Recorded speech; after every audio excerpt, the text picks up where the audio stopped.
नमस्कार दोस्तों, मैं हूं सीमा बोरा।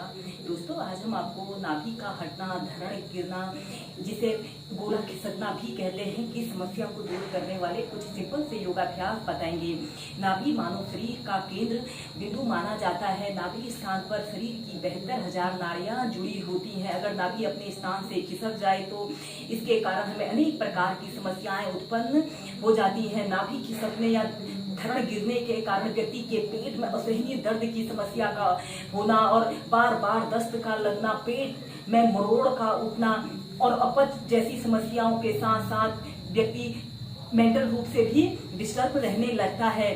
दोस्तों, नाभि खिसकने या धरण गिरने के अनेकों कारण होता है। इसका मुख्य कारण पेट की पेशियों का कमजोर होना इस समस्या का मुख्य कारण है। इसके अलावा लेस फिजिकल एक्टिविटी और पेट में कोई चोट लगने के कारण, भारी वजन उठाने के कारण भी अक्सर नाभि का टलना या धरण गिरना की समस्या उत्पन्न हो जाती है।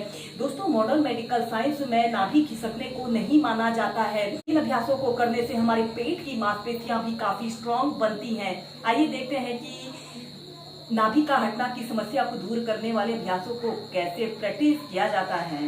जिन लोगों की पेट की मांसपेशियां कमजोर होती है, उन लोगों की बार बार नाभि खिसकने की समस्या होती है।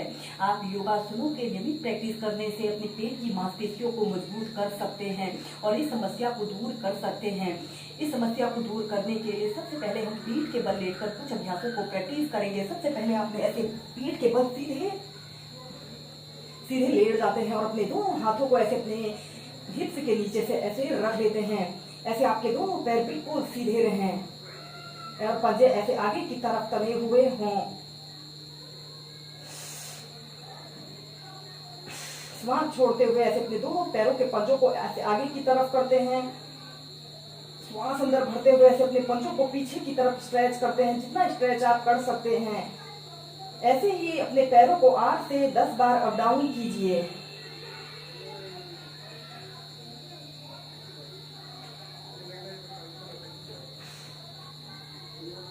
इसके बाद हम करेंगे उत्तान पादासना।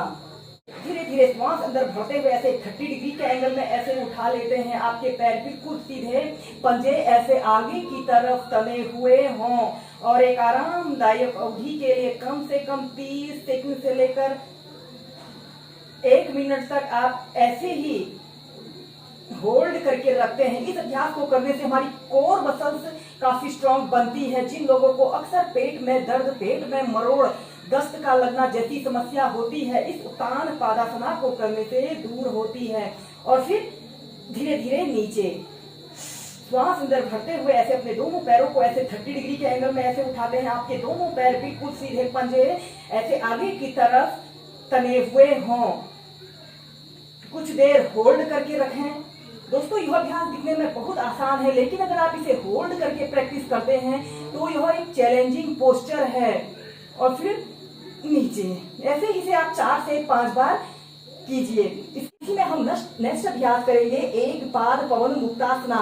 आपने अपने राइट पैर को ऐसे घुटने से ऐसे मोड़ लेते हैं और अपने दोनों हाथों को ऐसे अपने घुटनों के नीचे से ऐसे रख लेते हैं और ऐसे अपने घुटने को ऐसे अपने पेट की तरफ प्रेशर देने की कोशिश करें और श्वास छोड़ते हुए ऐसे अपनी ठोड़ी को ऐसे अपने घुटने पर लगाने की कोशिश करते हैं। आपका दूसरा पैर बिल्कुल सीधा रहे।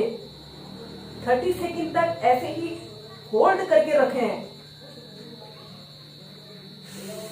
और फिर सीधे फिर दूसरे पैर से।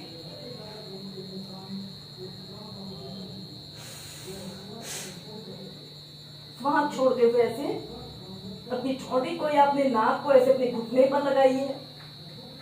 30 सेकंड तक होल्ड करके रखें और फिर सीधे। ऐसे ही इस अभ्यास को आप दोनों पैरों से 4 से 5 बार कीजिए। इसके बाद हम नेक्स्ट अभ्यास करेंगे पादान कुष्ठा नासा स्पर्शासना। यह स्ट्रेचिंग का एक बेस्ट अभ्यास है। ऐसे ही आपने सीधे लेट जाते हैं और अपने राइट पैर को ऐसे घुटने से ऐसे मोड़ लेते हैं। अपने दोनों हाथों को ऐसे अपने पैर, दोनों हाथों के अंगूठों से ऐसे अपने पैर के अंगूठे को ऐसे पकड़ लेते हैं और लंबी गहरी श्वास अंदर भरते हैं और श्वास छोड़ते हुए ऐसे अपने अंगूठे को ऐसे अपने नाक पर स्पर्श कराने की कोशिश करें। आपका दूसरा पैर बिल्कुल सीधा रहे। 30 सेकंड से लेकर 2 मिनट तक ऐसे ही रुकते हैं या फिर ऐसे अपने पैर को ऐसे अपने सिर पर लगाकर भी इस अभ्यास को ऐसे भी प्रैक्टिस कीजिए। और फिर सीधे, फिर ऐसे ही इस अभ्यास को दूसरे पैर से प्रैक्टिस करेंगे। ऐसे अपने लेफ्ट पैर को घुटने से ऐसे मोड़ लीजिए और अपने दोनों हाथों से ऐसे अपने पैर के अंगूठों को ऐसे पकड़ लेते हैं और श्वास छोड़ते हुए ऐसे अपने अंगूठे को ऐसे अपनी नाक पर स्पर्श करा लीजिए। Normal breathing. या फिर ऐसे अपने पैर को ऐसे अपने सिर पर भी लगा सकते हैं। फिर नीचे। दोस्तों, इस अभ्यास को करते समय हमारे पेट की मांसपेशियों पर काफी लाभकारी प्रभाव पड़ता है। ऐसे ही 3 से 4 बार दोनों पैरों से करने के बाद इस अभ्यास को आप दोनों पैरों से प्रैक्टिस करें। ऐसे अपने दोनों पैरों के तलवों को ऐसे आपस में मिला लेते हैं और अपने दोनों हाथ से ऐसे पैर के अंगूठों को ऐसे पकड़ लेते हैं और फिर सांस छोड़ते हुए ऐसे अपने अंगूठों को ऐसे अपने नाक पर स्पर्श कराने की कोशिश करते हैं। जितना आप कर पा रहे हैं अपनी फ्लेक्सिबिलिटी और स्ट्रेंथ के अनुसार इस अभ्यास को प्रैक्टिस करें। 30 सेकंड, फिर 2 मिनट ऐसे ही होल्ड करके रखें। या फिर ऐसे अपने सिर, अपने दोनों पैरों को ऐसे अपने सिर के ऊपर भी लगा सकते हैं।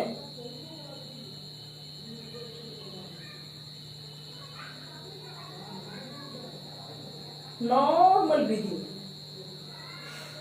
फिर सीधे।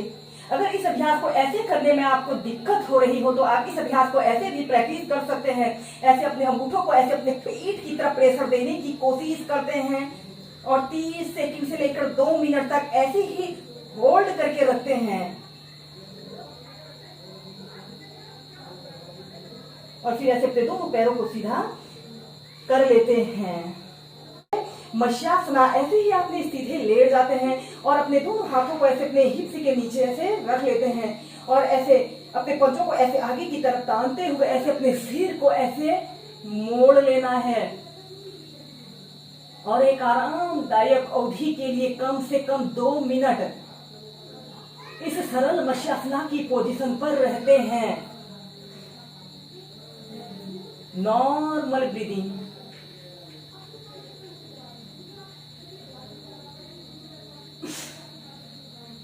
फिर सीधे।